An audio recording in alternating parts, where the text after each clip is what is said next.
गेल्या काही दिवसांपासून ट्रेंडिंग असणारी एक बातमी आहे ती म्हणजे कॉकरोच जनता पार्टी विषयीची. कारण कॉकरोच जनता पार्टीने सध्या सोशल मीडियावरती धुमाकूळ घातलेला आपण बघतो आहोत. महत्त्वाचं म्हणजे डिजिटल सटायर मूव्हमेंट याला आपण म्हणू शकतो. आणि 1,08,00,000पेक्षा जास्त फॉलोअर्स गेल्या काही दिवसामध्ये त्यांचे झालेले आहेत. भाजपला देखील त्यांनी मागे टाकलंय आणि हे ज्यांनी तयार केलेलं आहे किंवा याचे जे आपण संस्थापक म्हणूया अभिजित दिपके हे आपल्या सोबत सध्या जोडले गेलेत.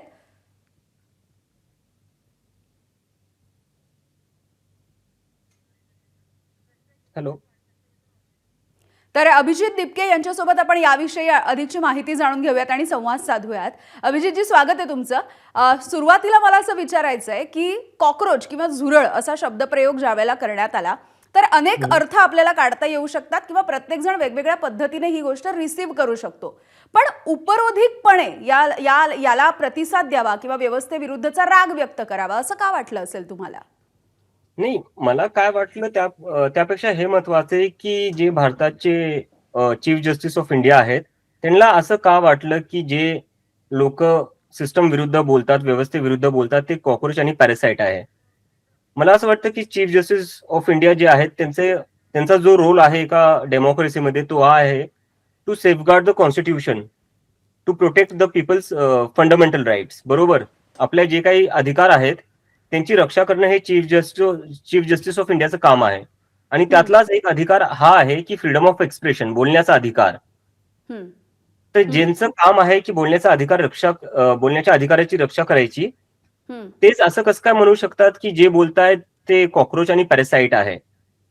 तर हे कुठे ना कुठे खूपच सॅड स्टेटमेंट होतं. त्यामुळे आम्ही याच्यावरनं हे कॉकरोच जनता पार्टी सुरू केली. बरं बरं. अभिजितजी, गेल्या काही दिवसांमध्ये म्हणजे अवघ्या 5 ते 6 दिवसांमध्ये आपण म्हणूया की कॉकरोच जनता पार्टीने अगदी 1 कोटीपेक्षा जास्त टप्पा गाठलेला आहे. आणि एवढा प्रतिसाद मिळत असताना किंवा मुख्यतः आपण बघितलं तर जेनझी जी सोशल मीडिया आणि या सगळ्या गोष्टी अधिक प्रमाणामध्ये वापरते असं आपण म्हणूया, तर इतका मोठा प्रतिसाद मिळाल्याच्या नंतर एक जबाबदारी देखील निश्चितपणे वाढलेली असेल. कारण मोहिमेमध्ये किंवा चळवळीमध्ये काहीसं या सगळ्याचं रूपांतर होताना दिसतंय. पण असं होत असताना राजकीय पक्षामध्ये देखील या सगळ्याचं रूपांतर होणार आहे?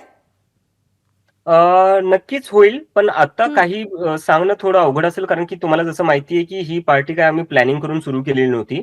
जर चीफ जस्टिस ऑफ इंडियाचं ते स्टेटमेंट आलं नसतं तर आज मी इथे इंटरव्ह्यूला बसलो नसतो.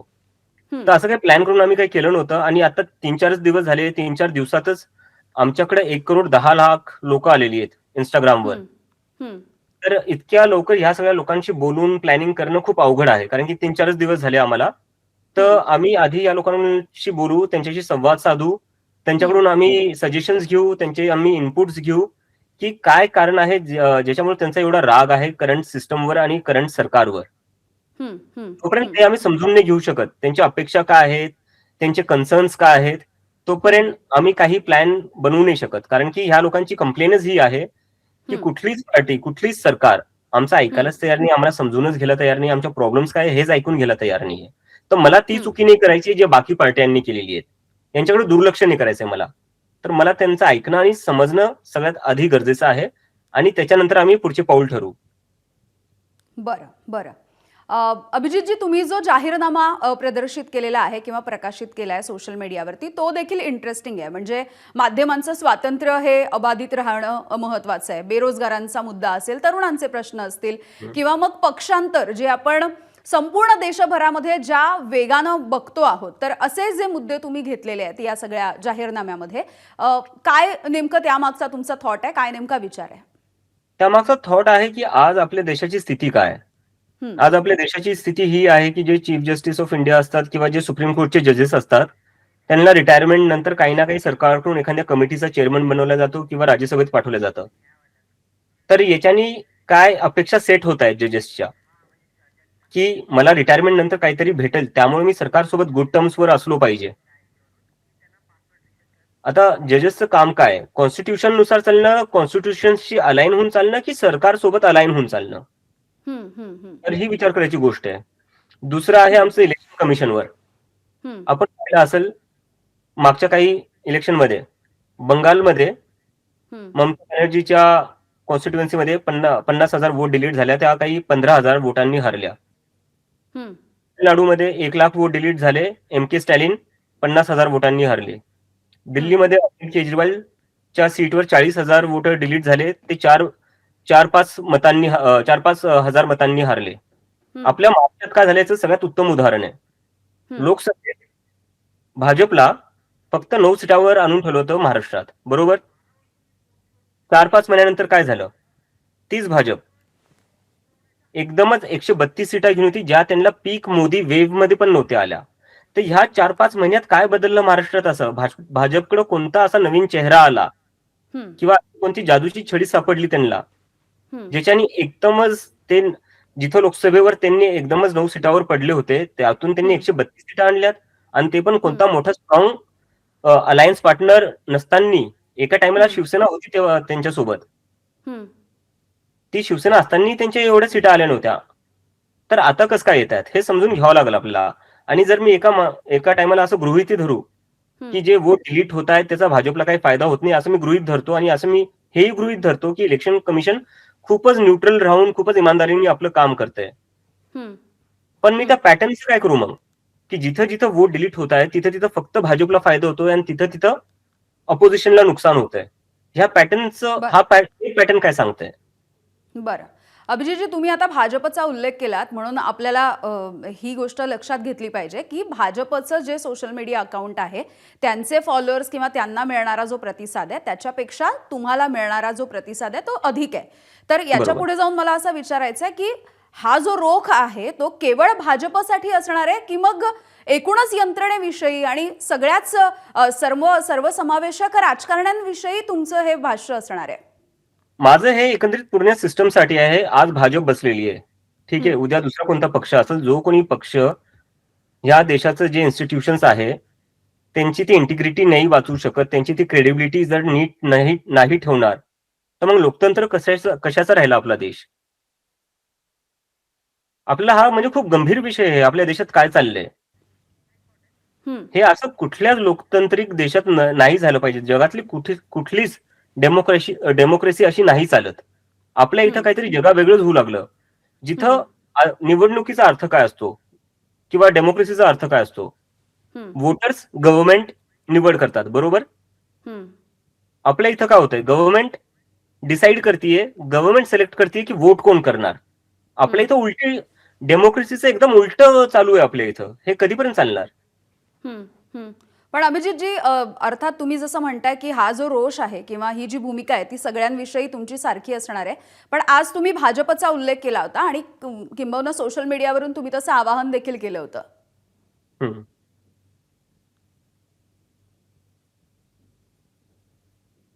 हॅलो. हो, आज मी म्हटलं आज तुम्ही मुख्यपणे भाजपचा उल्लेख केला होता आणि भाजपला तितक्या पद्धतीने सोशल मीडियावरती किंवा एकंदरीतच प्रतिसाद तितक्या पद्धतीने दिला जाऊ नये असं तुमचं आवाहन होतं. हो,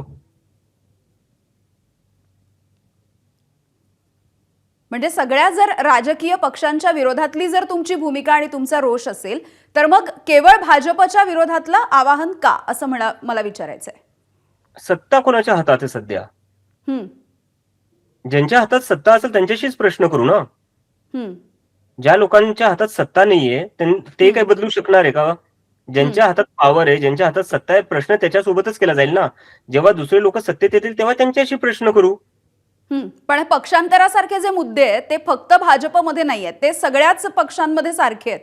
हो ना, मग आम्ही कधी म्हणलं की फक्त भाजपमध्ये जे जात आहे किंवा जे भाजप सोडून जाते त्यांच्यासाठीच असलं पाहिजे? आम्ही तर म्हणतोय की कोणीच नाही गेलं पाहिजे, कारण की तुमची जबाबदारी लोकांकडे आहे. बरं अभिजितजी, आणखी एक मुद्दा, तुम्हाला सारखं या सगळ्यावरती पासवर्ड रिसेटचे काही ऑप्शन्स येत आहेत, वारंवार असं काहीतरी पॉपअप होताना दिसतंय, काय नेमकं घडतंय? आता माझं एक जर्नलिस्ट आहे त्यांच्यासोबतही बोलणं झालेलं आहे. तर हे पासवर्ड रिसेट करायचं, ते अकाउंट हॅक करायचे प्रयत्न चालू आहेत. बरं. आणि हॅक करायचा प्रयत्न चालू आहे, ते आमचे अकाउंट हॅक करायला बघतायत, कारण की आता आमची पॉप्युलॅरिटी त्यांच्यापेक्षा जास्त वाढली सोशल मीडियावर. आणि जर ते हॅक नाही करू शकले तर ते उद्या अकाउंट बॅन करून टाकतील, कारण की त्यांनी मागच्या एका महिन्याआधी तेच केलं होतं. आणि आता मला एका जर्नलिस्टनी सांगितलेलं आहे, त्यांना कुठून तरी माहिती झालेली आहे की IB आणि बाकी एजन्सीज नजर ठेवून आहेत आम्ही काय करतोय काय नाही त्यावर. बरं. अभिजितजी, अगदी शेवटचा प्रश्न मला विचारायचा आहे. जसं आपण आम आदमी पार्टी बघितली, तुम्ही देखील त्या पक्षासाठी काम केलंय, किंवा मग आपण प्रशांत किशोर यांची कॅम्पेनिंग बघितली. या दोन पार्टीचा उल्लेख मी यासाठी केला कारण कॅम्पेनिंग, सोशल मीडिया कॅम्पेनिंग असेल किंवा मग लोकांपर्यंत पोहोचणं असेल, हे खूप अगदी छोट्या छोट्या बाबींपर्यंत त्या दोन्ही पक्षांनी केलं होतं. आणि कॉक्रोच जनता पार्टी देखील इतक्या मोठ्या प्रमाणावरती सध्या व्हायरल होते, लोकांपर्यंत पोहोचते. त्यामुळे मग पुढच्या निवडणुकांच्या निमित्ताने असेल किंवा पुढची राजकीय वाटचाल असं काही डोक्यात आहे का? हे बघा, आता इतक्या लवकर काही सांगणं अवघड असेल कारण की जसं मी तुम्हाला सांगितलं की 3-4 दिवस झाले आम्हाला हे सगळं करून, आणि आम्ही हे काही ठरवून केलं नव्हतं. दिस इज अन ऍक्सिडेंटल पार्टी. तर 3-4 दिवसात असा काही निर्णय घेणं किंवा इतक्या दूरचं बोलणं आता बरोबर नसणार. माझं सगळ्यात आधी प्राथमिकता ही आहे की जे 1 करोड लोक जुडलेले आहे आम्हाला इंस्टाग्रामवर, त्यांच्याशी बोलावं, त्यांच्याशी संवाद साधून घ्यावं. त्यांच्या अपेक्षा काय आहेत, त्यांचे प्रॉब्लेम्स काय आहे, पहिले ते समजून घ्यावं लागेल. जोपर्यंत आम्ही ते समजून नाही घेणार तोपर्यंत आम्ही कोणता निर्णय कसा काय घेऊ. पण हे आंदोलन पुढे मोठं होणार आणि बाकी काही असो का नसो, हे आंदोलन देशाचं राजकारण बदलणार हे नक्की आहे. अगदी. अभिजितजी, खरं तर असं म्हटलं जातं की भाजप, ज्या पद्धतीने तुम्ही देखील उल्लेख केलात, तर भाजप आता छोटे छोटे पक्ष असतील, स्थानिक पातळीवरचे पक्ष असतील किंवा इतर जे आपण फोडाफोडीचं राजकारण बघितलेलं आहे, तर हे पक्ष संपवायला निघालंय असं एक रोष व्यक्त होताना दिसतो. तर कॉक्रोच जनता पार्टीचा आता आपण बोललो की पासवर्ड रिसेट, आणि तुम्ही त्याविषयी देखील भाष्य केलेलं आहे की कोणीतरी ते हॅक करायचा प्रयत्न करते. तर या सगळ्यापासून वाचण्यासाठी किंवा संरक्षित करण्यासाठी पार्टीला तुमच्या नेमक्या डोळ्यांपुढचा प्लॅन काय आहे? नाही, आम्ही तर म्हणजे आमच्याकडून जे स्टेप आम्ही घेऊ शकतो ते घेतोय आम्ही. पण आम्हाला माहिती आहे आम्ही किती जरी काय केलं तरी आम्हाला दाबण्याचा प्रयत्न केला जाणार. बरं. आणि आम्ही बघणार की किती दाबू शकतात ते आम्हाला. आम्ही आता 1,10,00,000 लोक झालेलो आहे.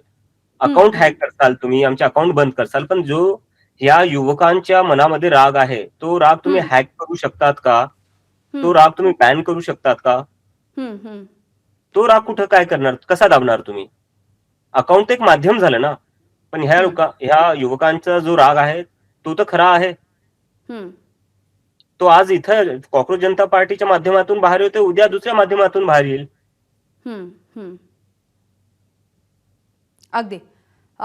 अभिजितजी, खूप खूप धन्यवाद. तुम्ही सविस्तरपणे बोललात. तुमचे जे काही प्लॅन्स असतील किंवा तुमचे उद्देश असतील हे सगळं तुम्ही शेअर केलेत एबीपी माझासोबत. खूप खूप आभार. धन्यवाद.